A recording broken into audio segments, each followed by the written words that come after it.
Hello dear students, I am Manoj Bharti. I am going to teach chemistry to class 8. Today we will start our chapter number 3, elements, compounds and mixtures. Elements, compounds and mixtures are the classifications of a substance. We classify the substances on the basis of elements, compounds and mixtures. Let us study about elements. Elements are the substances that we cannot split into simpler substances by some chemical means. The substances which cannot be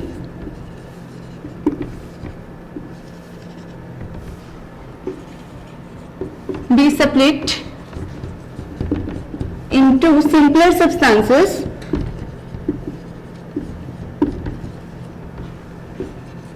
by chemical means.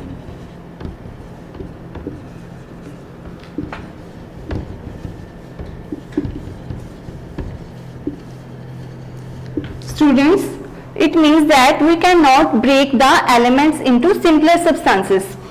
Suppose this is an element, so by using some chemical means some chemical methods. So by using some chemical methods we cannot split. Split means break. So we cannot break an element into two parts or more. It is not possible. So we cannot convert an element into simpler substances. For example, hydrogen, calcium, nitrogen, oxygen, etc. Students, you might have seen periodic table. In the periodic table there are elements. Till now there are 118 elements discovered. These are the elements from the periodic table. Hydrogen, calcium, nitrogen, oxygen, there are many more examples. Now, a substance that cannot be split into simpler substances by some physical means is called a pure substance. What is the pure substance?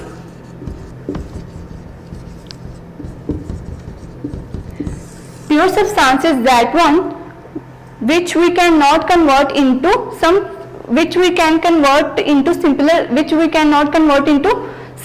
simpler substances by physical means.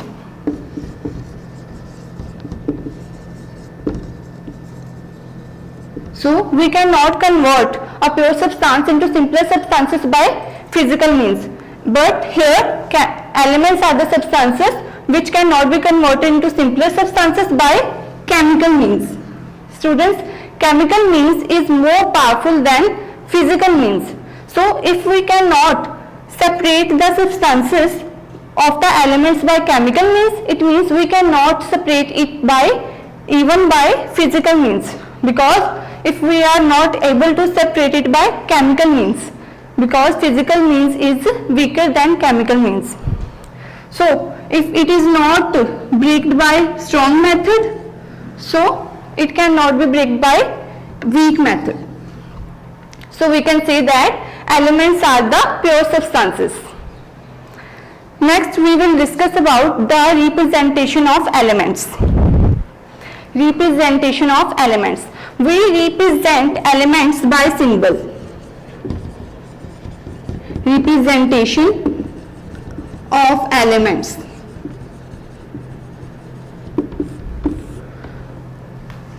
Here I am writing the elements and here the symbols. Elements are such as hydrogen, helium, copper. Its Latin name of copper is cuprum. Iron, the Latin name of iron is ferrum.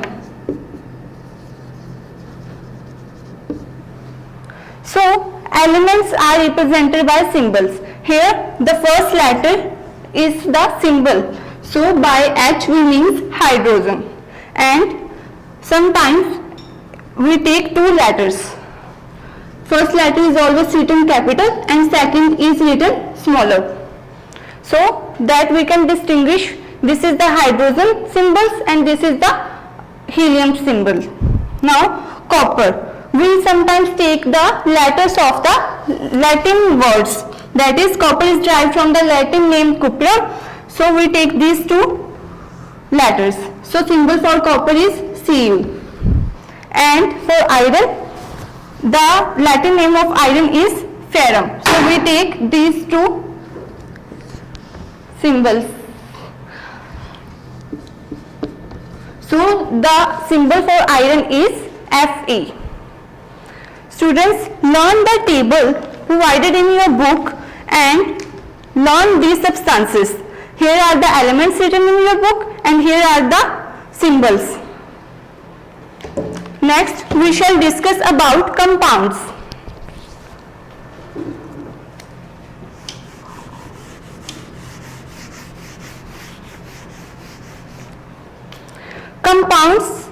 A compound is a substance that cannot be split into simpler substances by chemical means.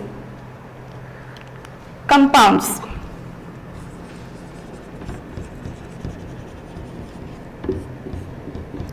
We can split the compound into simpler substances but by chemical means. So we can break a compound into simpler substances. Suppose this is a compound, we can break it into simpler substances by some chemical methods. Chemical methods are more powerful than physical methods. So we need more powerful methods to break a compound into simpler substances. For example, water,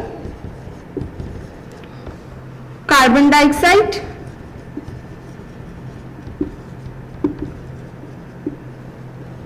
nitrogen dioxide, sulfuric acid,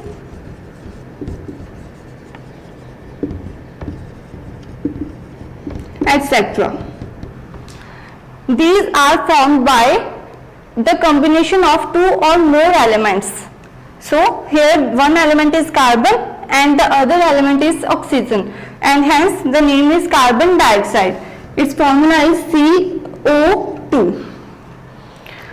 Now we will discuss some methods of splitting a compound into simpler substances.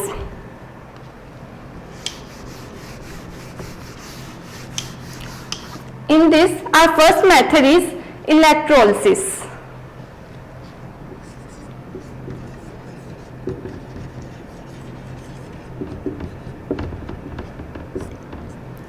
In electrolysis, we means that electro means by the passage of electricity. Electro refers to electricity. And lysis means breakdown.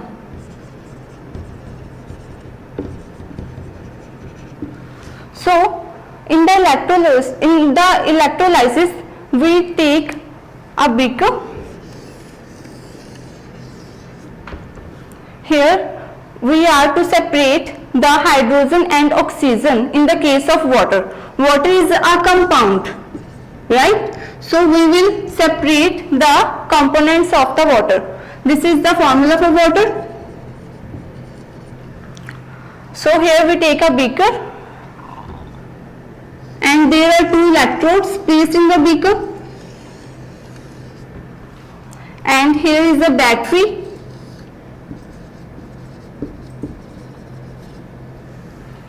One terminal of the battery is connected to one of the electrode, and if this is a negative terminal, if the negative terminal is connected to the electrode, then that electrode is called cathode. And the terminal which is connected to the electrode, positive terminal, that terminal that we connect to the electrode is called anode. So anode is that one electrode which we connect to the positive terminal of the battery. A battery has two terminals, positive and negative. So if we connect the negative terminal of the battery to one of the electrode, that electrode is called cathode, and the electrode which is connected to the positive terminal of the battery is called anode. And here we put some water, and the water that we take is acidulated water. Now, what is acidulated water?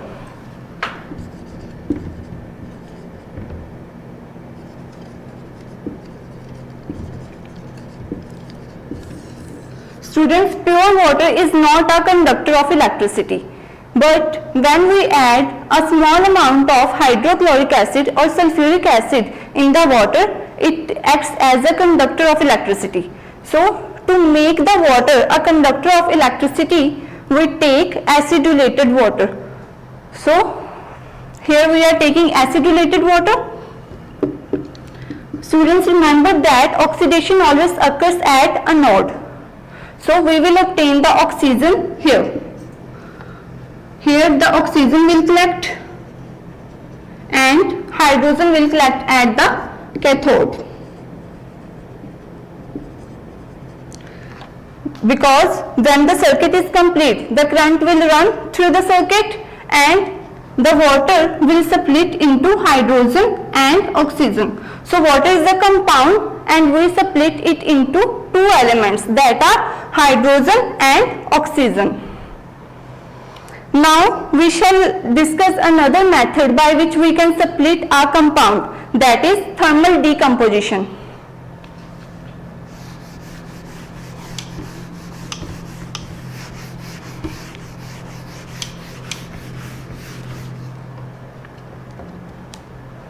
Thermal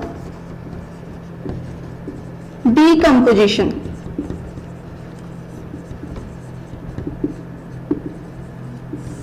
The word thermal is related to heat and decomposition means breakdown.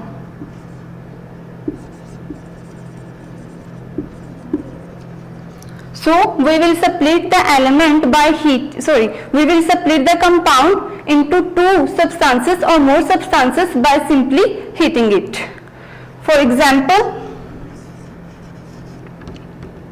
calcium carbonate. Its formula is CaCO3. So when we heat calcium carbonate, we obtain calcium oxide and carbon dioxide.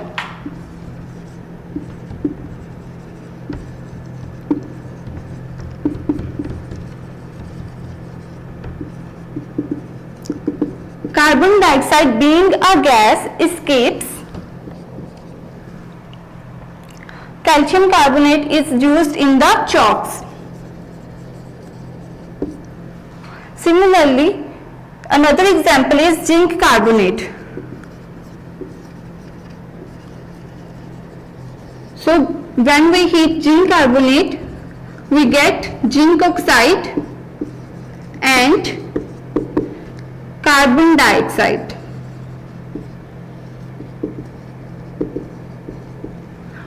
So this was all about thermal decomposition. Now students, the compounds are represented by some formulae. Like the elements were represented by symbols, now we will represent the compounds by some formulae.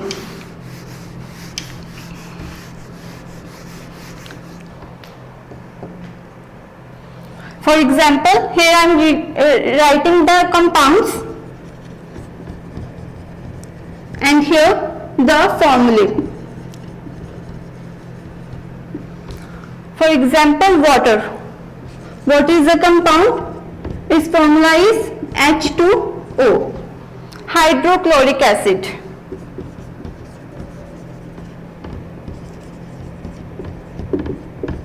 The formula for hydrochloric acid is HCl, that is hydrogen and chlorine.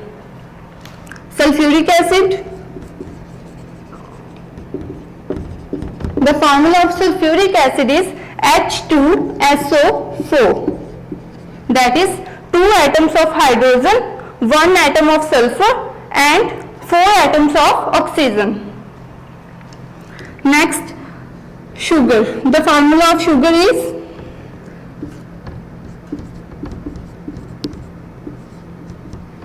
C12, H22 and O11. The formula for glucose is C6H12O6. Students, you can learn the important formula of the compound from your book in the given table.